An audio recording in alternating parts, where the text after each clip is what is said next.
In this second of 3 tutorial videos, I hope to give you an overview of the workflow for this course. I hope this video will be briefer than the first one, but we will see. In this video, I want to talk about the schedule, the content course schedule, which is under the content unit, which is right here in the Navbar, and finally the unit checklists. Now this video is all about organization. Because we have so many due dates that come quickly, this being a summer course, organization is very, very important. I don't know about you, but I have a problem with organization, and there are techniques for making sure that we all get this right. So first of all, let's take a look at the schedule up here in the Navbar. If you click on that schedule, then you see the schedule at a glance. And what's nice about this schedule is that it has the begin dates for each assignment as well as the end date for the assignment. And this is true for all the assignments. Look at all the assignments that we've got. There's a lot of them. Some of them are easy and quick to accomplish, and others are not.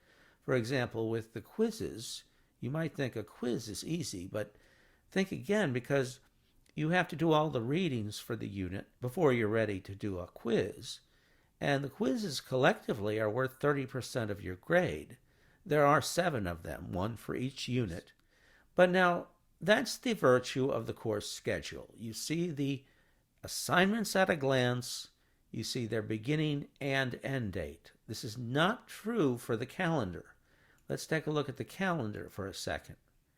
When you go to the calendar, I recommend that you choose list view up here. You can choose month view, but I don't think that that's a very clear way to see it. You do see that each of these little blocks is a due date, and so we've got a lot of due dates coming up Friday of the first week. Some of them are easy to do, some of them are a little less easy to do, but they're all due the same day, the 28th. However, I prefer list view, and if you look at list view, you can see very nicely that it shows the due dates for all the assignments, every single one. There is a bit of description on the left, but not a whole lot. You have to go to the content module to get all the descriptions. Except for this first one, it does not show the begin dates. It just shows the due dates. And so you would want to check with the schedule that I just showed you for your schedule at a glance for begin and end dates.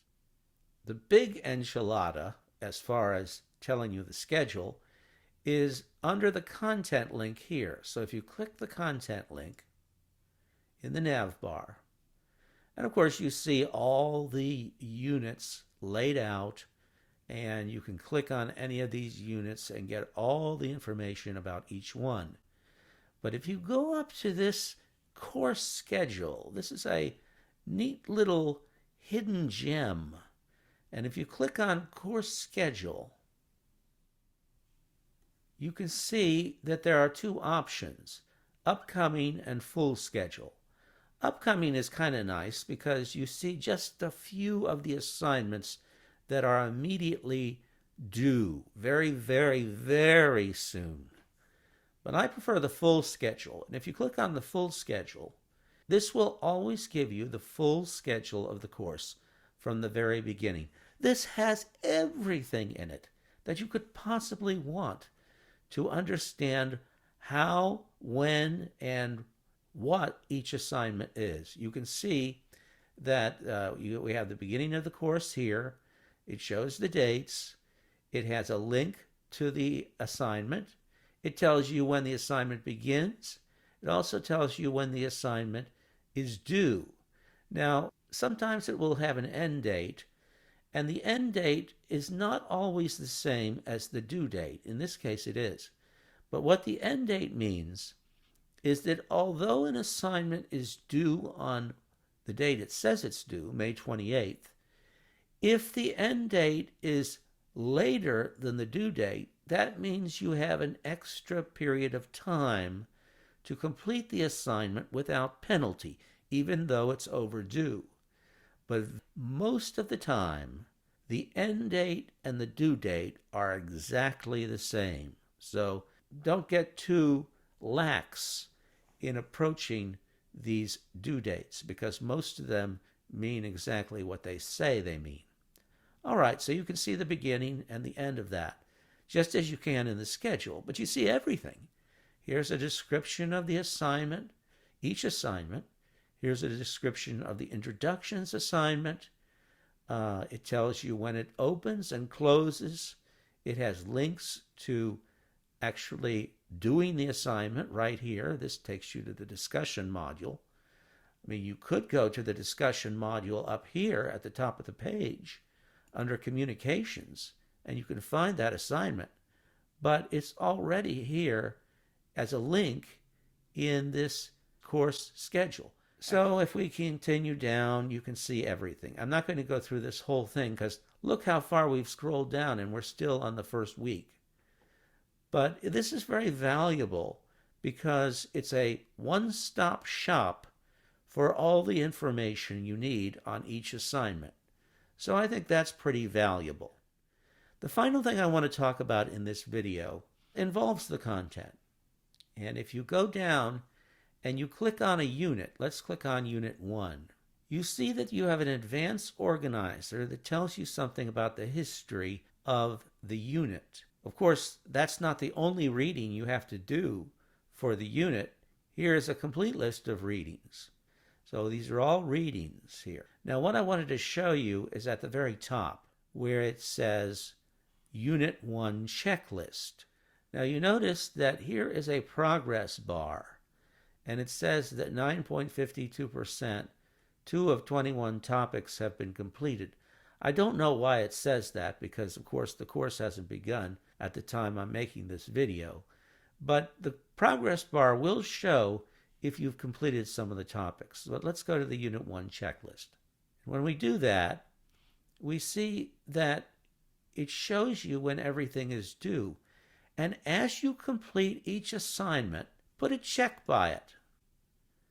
And when you've done that, let's suppose you've already completed these first 2 assignments because they're due May 28th, and you haven't completed the one that's due June 3rd, or another one that's due May 28th, which is the quiz. But this very nicely shows you what you have to do to complete the unit. And so here's another place where you can see what you've got to do and when you've got to do it.